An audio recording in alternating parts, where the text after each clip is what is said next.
Switzerland has contributed many inventions to the world. Some of these include white chocolate, Swiss Army knife, Velcro, and so on. Today, however, this country's wealth is through its banking and insurance services and to tourism, as well as to exports such as pharmaceuticals products, gems, and precious metals, precision instruments and machineries. Is it really a surprise that Switzerland has the highest density of millionaires in the world? For every 100,000 residents, there are 9,428 of them. All the money in the world, however, could not have shielded the Swiss economy from the effects of COVID-19.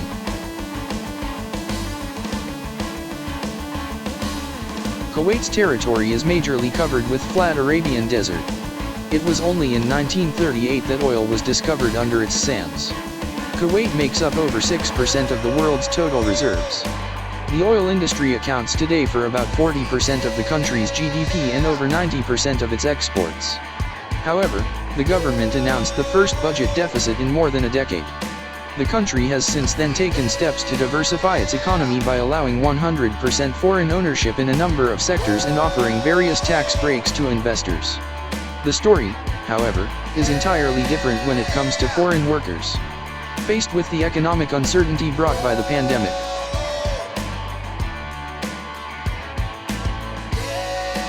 agriculture, fishing, and trading pearls, these used to be the economic mainstays of this Persian Gulf nation. Then oil was discovered in the 1950s and everything changed. Today, its highly cosmopolitan population enjoy considerable wealth and workers come from all over the world lured by tax-free salaries and year-round sunshine. The United Arab Emirates economy is also becoming increasingly diversified. This year, however, its beaches and hotels will remain empty. The city was supposed to hold the much-anticipated Dubai World Expo, the biggest event it has ever hosted with some 25 million overseas expected to visit. For obvious reasons, it had to be postponed to next year. Since the discovery of large offshore reserves in the late 1960s, Norway's economic engine has been fueled by oil. As Western Europe's top petroleum producer, the country has benefited for decades from rising prices. Not anymore. After prices crashed, the global pandemic ensued, sending the krona in free fall. Today, this export-reliant economy faces its first recession since the global financial crisis.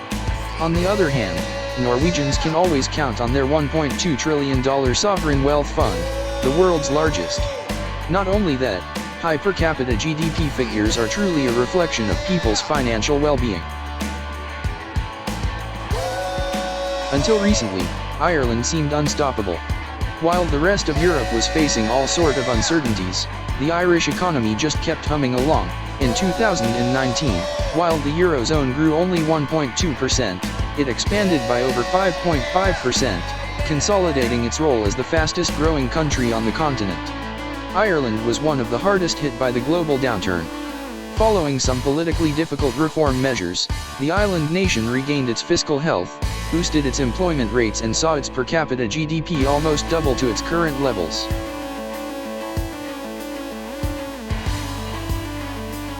(1,788 rooms, including 257 bathrooms, a banquet hall that can accommodate up to 5,000 guests, a mosque for 1,500 people, an air-conditioned stable for 200 polo ponies, 5 pools, and 18 elevators. This is where Hassan al-Bolkiah, the Sultan of Brunei, lives. His fortune derived from the immense reserves of oil and natural gas of the country. Luckily, the country was spared the worst of the coronavirus pandemic in July, noting that no new cases of infection had been recorded in more than 2 months. Brunei's Ministry of Finance and Economy stated that in the first quarter of the year the economy had grown by 2.4%.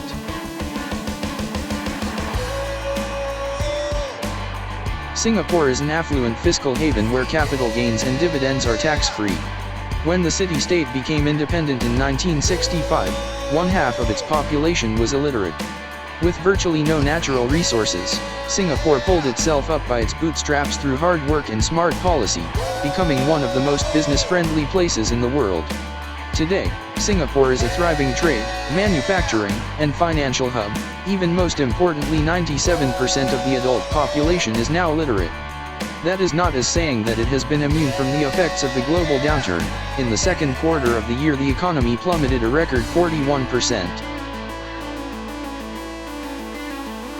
You can visit Luxembourg for its castles and beautiful countryside, its cultural festivals or gastronomic specialties. Or you could just set up an offshore account through one of its banks and never set foot again, as many do. It would a pity though. Situated at the very heart of Europe, this nation has plenty to offer, both to its tourists and its citizens. Luxembourg uses a large share of its wealth to deliver better housing, healthcare, and education to its people, who by far enjoy the highest standard of living in the Eurozone. Yet, while both the global financial crisis and the pressure from the EU and OECD to reduce banking secrecy have had little impact on the economy.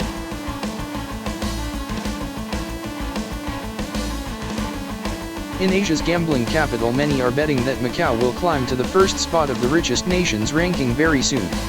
Formerly a colony of the Portuguese Empire, since the gaming industry was liberalized in 2001, this special administrative region of the People's Republic of China has seen its wealth growing at an astounding pace. With a population just over 600,000, and more than 40 casinos spread over a territory of about 30 square kilometers, this narrow peninsula just south of Hong Kong is almost literally a money-making machine. While Macau has certainly recorded a severe slowdown in activity, it also has managed the health emergency successfully, with less than 50 overall initial cases, no new infections since and no fatalities.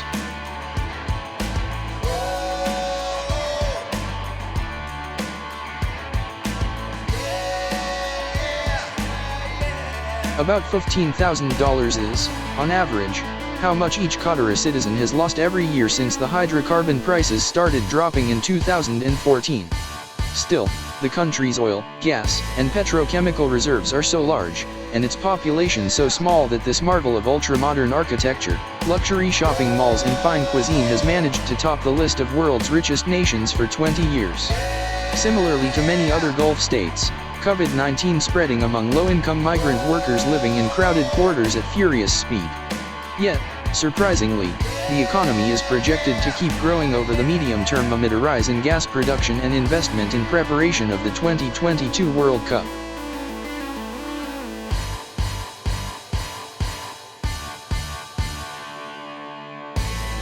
If you like the video, please hit like, share and subscribe. Let us know what you would like to see in the comments section below.